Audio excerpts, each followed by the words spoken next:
Iya, saya kira kalau menjadi semacam apa juga ya, menjadi semacam mungkin masukan atau barangkali kritikan terhadap bukunya Amanda ini, ialah mungkin saya melihatnya, saya baca si buku ini, cuma saya melihat dia kurang memberi peranan yang kuat mengenai sebenarnya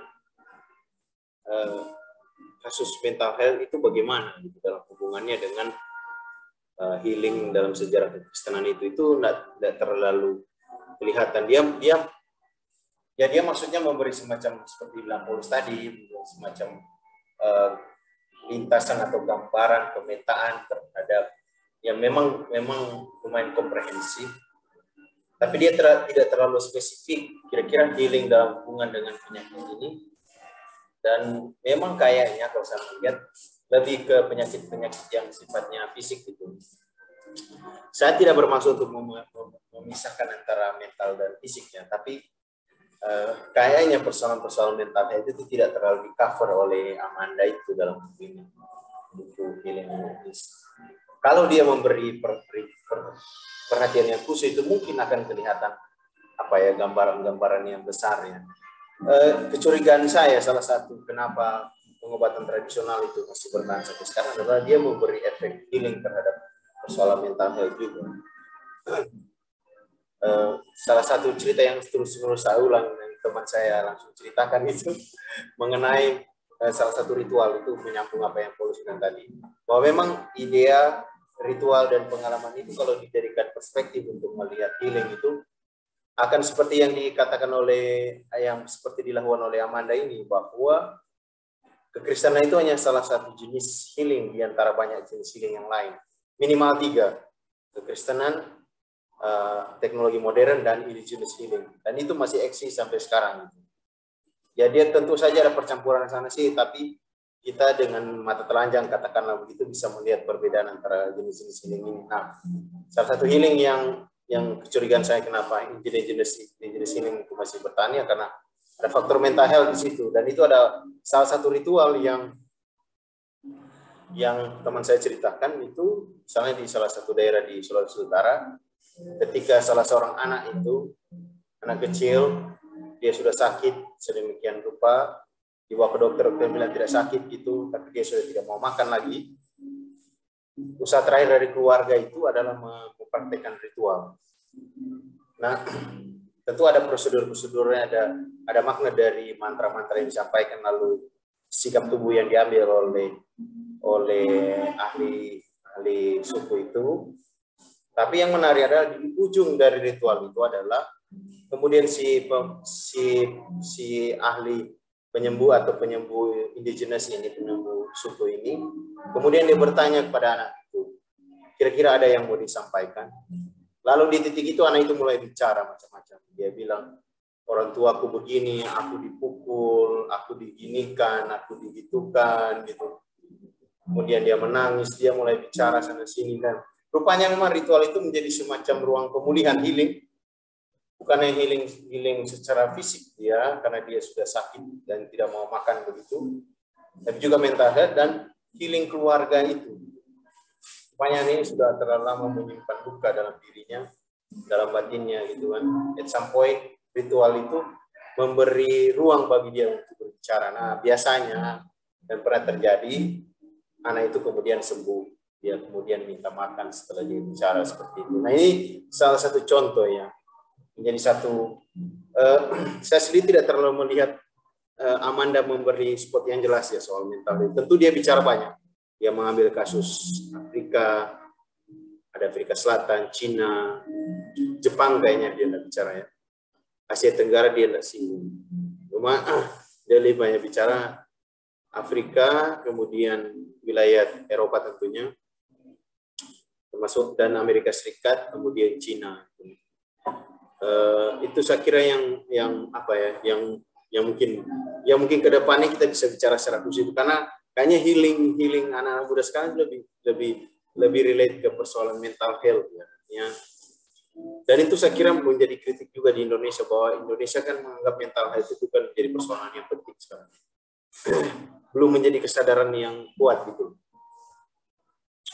kalau dibandingkan dengan apa namanya dengan negara-negara lain gitu. Itu lebih orang melihat itu lebih ke persoalan moral. Cuma poin saya adalah bahwa apa namanya kita kedepannya bisa melihat mungkin persoalan mental itu lebih clear lagi dibanding dengan Amanda yang Amanda lebih makro kan, dia lebih makro lebih clear. Dan memang artinya insightful juga.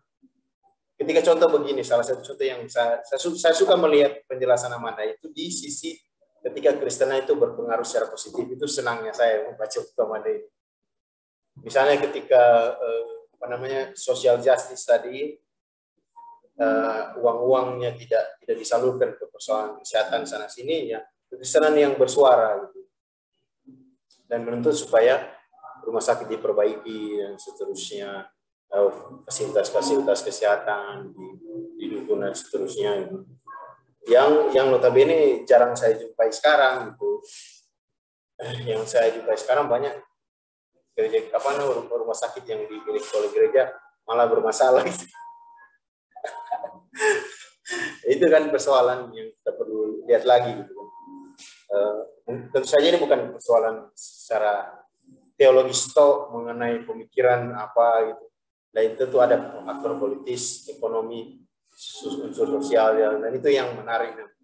Yang sedikit banyak diangkat juga oleh Amanda di sini dengan banyak-banyak contoh kasus ya, Cina, Afrika Selatan itu.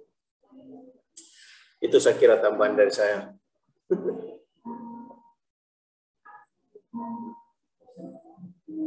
Tapi kalau misalnya ya, tadi sedikit menyinggung tentang mental health, mungkin kita bisa mengupgrade dengan baca buku DSM-5 ya, gitu kan, Diagnostic and Statistical Manual of Mental Disorders.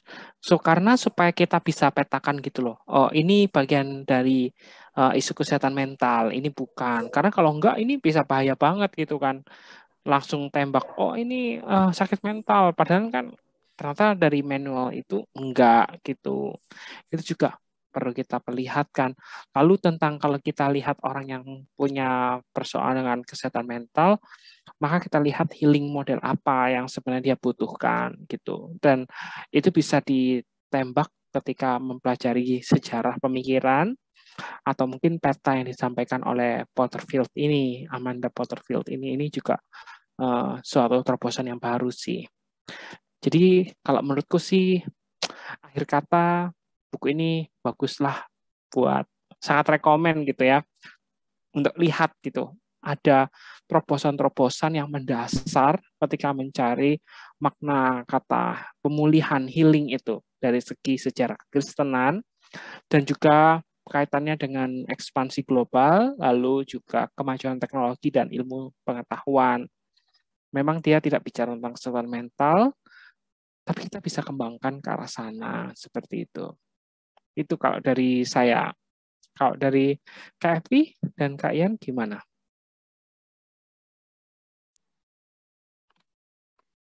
Saya melihat ada titik awareness yang dicatat oleh Amanda Porterfield ini tadi ya, bahwa ketika kemudian misi penyembuhan dari kekristenan itu,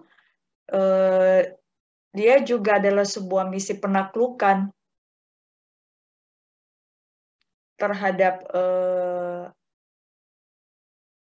tanah-tanah jajahan begitu, dengan membawa peradaban westernization sebagai peradaban yang lebih baik daripada ketika kekristenan masuk di Afrika, Asia, dan Cina dan India begitu ya. Sehingga di situ penyembuhannya bermakna secara politik, ekonomi, dan sosial, dan bagaimana baptis itu sendiri itu sebuah sarana penyembuhan dan pertobatan dari seseorang untuk keluar dari peradaban yang sangat kuno dan ketinggalan dan menuju kepada peradaban yang sesuai dengan apa yang sesuai dengan Injil Kerajaan Allah begitu, seperti itu ya. Jadi Amanda juga secara gamblang memperlihatkan itu ketika penyembuhan juga dia sejalan dengan ekspansi global seperti itu ya. Ini membawa sebuah kesadaran kepada saya juga di satu sisi seperti itu ya. Dan saya berpikir memang saya setuju dengan kedua rekan bahwa mental health sangat perlu untuk kita perhatikan, dan itu yang miss dari buku terbitan tahun 2005 ini begitu ya, bahwa healing adalah sebenarnya holistik begitu. Bahwa dia memperhatikan bahwa tidak secara personal tapi juga ada komunitas. Namun ternyata juga yang bersifat holistik itu adalah pada mental health itu sendiri seperti itu. Saya kira itu yang kita butuhkan sekarang ini. Bagaimana kemudian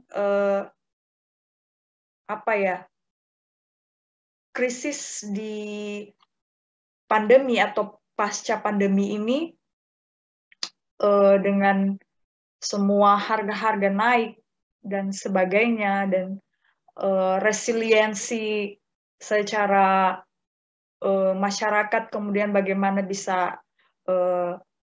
bertahan secara komunitas, itu yang juga perlu kekristenan menawarkan healing, penyembuhan secara komunitas seperti itu begitu ya. Dan saya kira ada banyak sekali riset-riset yang dikembangkan untuk bagaimana healing komunitas itu juga bisa diupayakan oleh Kristenan, bersumber dari Alkitab, tapi juga bersumber dari kebajikan-kebajikan di warisan leluhur seperti itu ya. Termasuk saya kira juga kalau concern dari teman-teman pada mental health begitu. Kalau saya pada healing nature, alam gitu ya. Jadi lingkungan kita udah meronta-ronta ini, udah sakit dia, bukan cuma manusia juga yang sakit, tapi alam juga sakit gitu ya. Misalnya ada ide tentang water stress gitu, jadi air itu bisa stres juga. Alam bisa stres, danau, laut stres gitu ya. Lalu bagaimana kemudian manusia tidak hanya bisa egois, healing, mencari penyembuhan di alam, tapi juga bagaimana dia punya sense kepekaan bahwa alam juga itu sakit sekarang ini karena ulah konsumsi dari manusia yang menyebabkan alam sekarang ini eksploitasi besar-besaran oleh manusia, yang sehingga melupakan dan mengakibatkan penderitaan terhadap alam itu sendiri. Begitu kalau saya. Ya, terima kasih sekali, memang diskusi yang sangat berharga ini, terutama pembacaan kita yang sangat serius terhadap buku Amanda ini, dan saya kira buku Amanda ini belum terlalu populer ya dalam konteks Indonesia.